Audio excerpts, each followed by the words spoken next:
This is a 1967, 1968 Zenith color, all tube. I believe maybe it's got one transistor in it. This is in for repair. The complaint is that it's dim and blurry, which is automatically suspect the CRT. We are going to check it with that and verify, and then we'll go forward. 6.3 volts.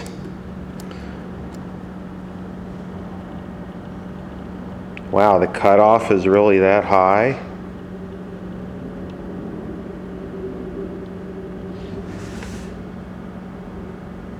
What's going on here?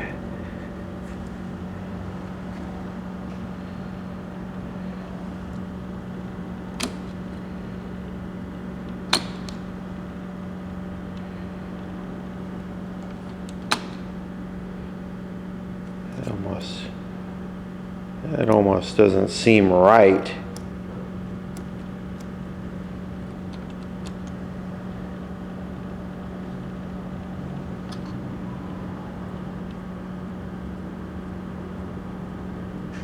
Oh, wait a second. What's our cutoff supposed to be on this C? Or let me look that up. I forget. This one you have to adjust it. So the cutoff range on 25XP22 is D. So that seems a little bit more. So what you do is, all cutoff is it's a negative bias. Set all of these.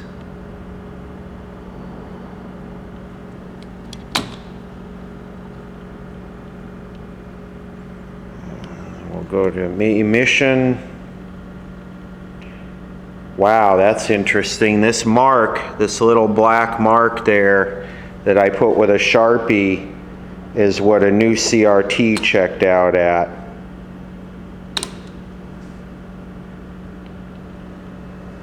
Really? Is it really that strong?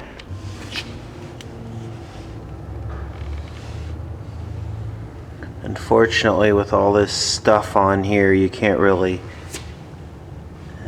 tell. Some of this doesn't look right. I think this thing is too far forward, the clover leaf.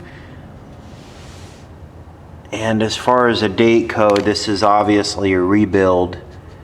I don't see a date code here.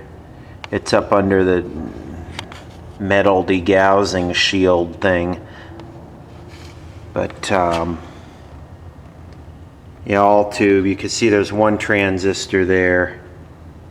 2x Zenith went to solid state IF and solid state color demodulation pretty early on, simply because it's much more stable and reliable. So I wonder, I might grab the other tube tester, other picture tube tester, and just double check this. It sure doesn't look very dirty in here, but he could have cleaned it up. I mean, I don't know, that probably doesn't lie.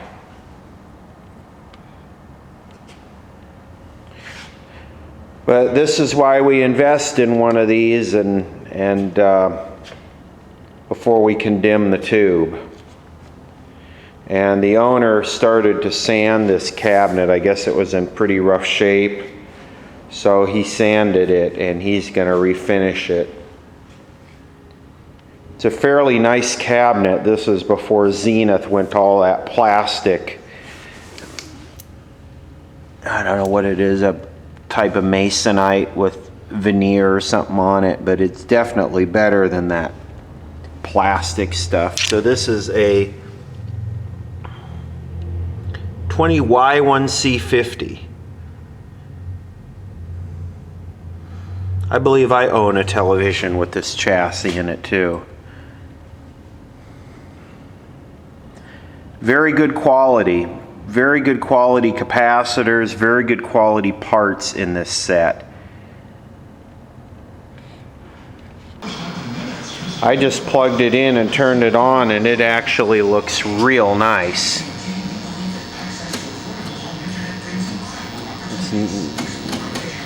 The focus might be a little bit off, but the rest of it looks real nice. I mean, it's bright. Might be a little bit of a convergence issue. The CRT is starting to delaminate here in the corners. I wouldn't do anything with that until it was real bad, because there's a high risk of the thing imploding if you try and take these apart, try and clear the cataract out of it. I don't want to. I wouldn't touch it. I wouldn't touch it looking like that. This almost looks like a black matrix tube too. Should produce a real nice picture with a black matrix tube in it. Why does he have custody? You should know right off the top of your head. Vertical's a little bit overexpanded, but this has a really good picture. It's very bright in here. No license, no job, etc. No judge would withhold your custody because a woman with epilepsy does not have a driver's license. That is baloney. The court case happened a while ago, and it is a little bit hard. Have you sought custody of the child again?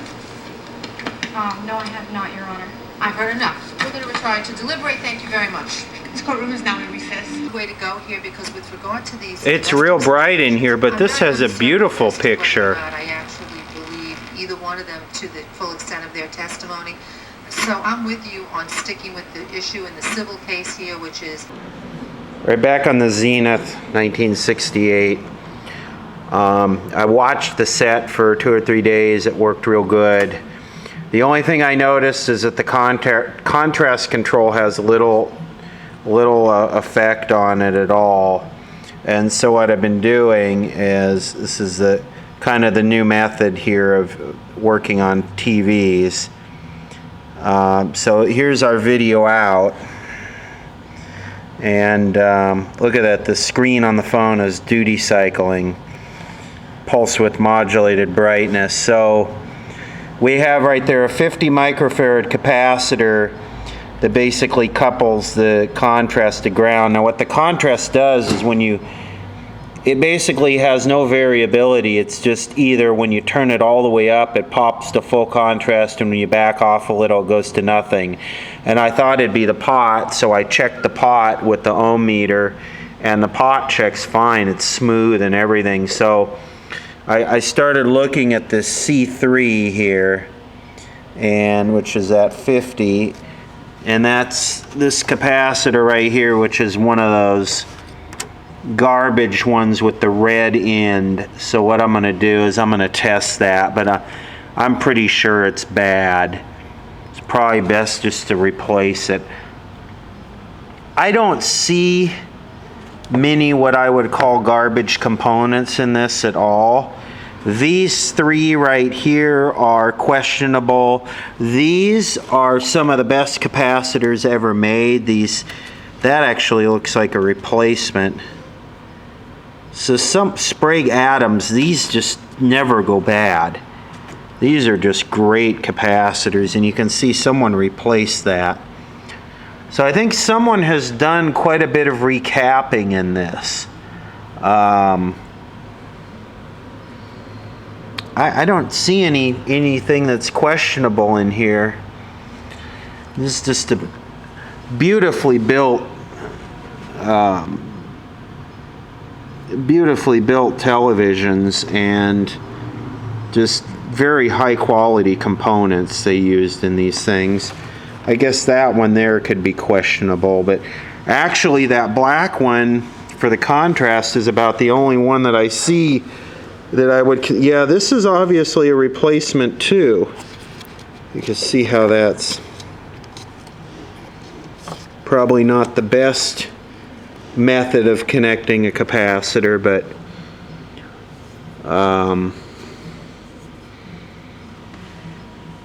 really well built TVs. I just really dig these Zeniths, and they're very hard to find out here in California.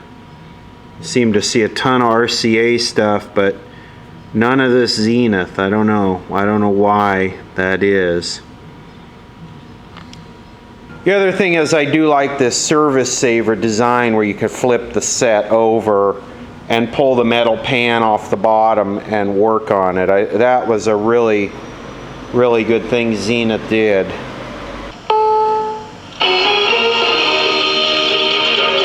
Chris Cornell has died by his own hand. I think we need to do a Roger Ailes / Chris Cornell tribute EOL. Have a TV with Fox News playing on the video and Soundgarden playing on the audio, sitting in the garden, and then take and smash it with a big hammer or something. I did confirm that capacitor is 100% open. So we need to get a 47 microfarad capacitor and replace that. I've checked everything else in here. The only other thing with this set that was not absolutely beautiful was the audio. And there's not a whole lot you can do with this Buzz-O-Matic detector setup and this modern video content with the high contrast text. So what I suggest doing if you're going to use these sets as a daily driver type thing is just feed the audio out of your satellite box or whatever right into the back of the volume control and bypass the whole audio IF and all of that in the set. So we'll pop a new 47 in here and go from there. Okay, our new capacitor is installed. That is a 47 microfarad at 25 volts. This right here, this lovely Ritchie, is a 50 at 25 volts. I always see these comical posts on mostly radio forums where somebody will say, I'm changing the electrolytic capacitors in my radio and it has a 40 and an 80 microfarad. What do I use? Can I use a 47 for the 40? I don't know what to do with the 80. Well, you use a 47 and a 100. With filter and bypass electrolytic capacitors, you always want to go higher. That's not the same with these type of capacitors that could have a timing thing to them. You want to stay on the same value. But with electrolytic bypass and filter capacitors, it doesn't hurt to go bigger. So this one, in this case being a 50, I went a little smaller to a 47. I could have gone to a 68 because the steps go 1, 2.2, 3.3, 4.7, 6.8, 10, there might be a 15, 22, 33, 47, 68, 100. So you always want to, there are no even values like 25, 50, 100, 200. There's a 220, a 330, but there's, so yeah, I was reading that the other day and I thought I would just throw that nonsense in there. On filter and bypass electrolytics, always go the next size bigger. And not the next size as in if it's a 100, go to a 220, but if it's a 80, go to a 100. Okay, now we have beautiful contrast control. Raising the bar with in-depth investigations. It's our unmatched local coverage that sets us apart. And you noticed K-Count 9 News. That's wide open. Live, That's down. Breaking news. People travel to buy from Carson Nissan. Why? Because reputation matters. With thousands of Now let's try and adjust the audio. service and super great deals. How'd our convergence do? Did our convergence crap out? A little bit, not bad though. 2017 Nissan Sentra for $92 per month plus tax for 36 months. Beautiful color. Carson Nissan national. Okay, so on this type of audio detector, we have a buzz control here, which is in the cathode. This is same basic kind of thing that RCA uses. This is what you want to adjust right here. So A13. Mr. Peterson claims his camera was destroyed. Okay, A13 is that one right there. Apex converter box. These are junk. The RF output's junk on this. Apex converter box is coming to a Blonder Tongue Agile Pro modulator. This makes all the difference right here. And what you want to do with these two adjustments is you want to adjust them for maximum gain and lowest distortion and buzz. You're never going to get a TV modern content on a TV like this and have it not buzz. It's just the fine high contrast text drives these things crazy. Everything was verbal. It was over the phone. Okay, so this is the buzz control. So the agreement was when I come back from my surgery, because I was in Hawaii at the time, that I would give him a call back. So when I came back Monday, gave him a call back. He gave me a specific location to go to. All right. Come to find out, he rented out a whole warehouse, a skate warehouse. Okay, so this is A13. Was there any money exchanged? There was no money exchanged. So what was it for? What you got a video? What did you get? The clarity of knowing that I am the first one to I see. videotape So his publicity first. for you. So would he be able to own the video as well as Well, you, or rights, or publicize it? Well, eventually. Why were you doing it for free then? Me doing Because it. if he did this trick, that you'd be the person there videotaping. Yes, yeah, I'll be the person so he would videotaping. have the film. Would he be able to use that film for his own commercial purposes? Yes. Okay, so then what happened to Mr. Peterson? I let him warm up, okay, inside of the warehouse. All right, took about 20 to 30 minutes, okay. I asked him if he was okay. Like, are you ready to like get the ball rolling? He told me yes. So in doing so, if he tells me yes, then I'm gonna be like, okay, well, let's go ahead and start. So I put my small camera on his truck, okay. It's great dialing the audio in on people that can't even like talk, like, right? You know, like I dialed it like. Of his half pipe onto the rail, and then he was supposed to do a 360 spin or something, okay? He did all of it except the spin, all right? 360 twist. He lost control, all right? All right, and like- Matt had set a barrier, okay? Okay, all right, If you like- pass that, do not go by. Do not go by because you're gonna hit me. How can you tell him to do that? Because if he's up a skateboard and he's going Because fast, it wasn't close. It wasn't how close can by. you, if he's speeding on a skateboard, going down a pipe and trying to do something in the air, how can you tell him don't go by that? I mean, you can't control the speed. Yeah, but Like- if I put enough distance between me and the actual rail, then yes, I wouldn't have got hurt. How is Mr. Paris responsible for the damage of your equipment, of your cameras? The reason why I feel that he is responsible for the camera is because of the actions he portrayed after he saw that the camera was even broken. What did he say? What did you say, Mr. Paris? I didn't say a thing. All I said is it happens. Ma'am, I'm sorry, Your Honor. I break boards maybe every month because I'm a professional. I do that a lot, and I'm sure that in the profession of. I'm a professional, so I break things.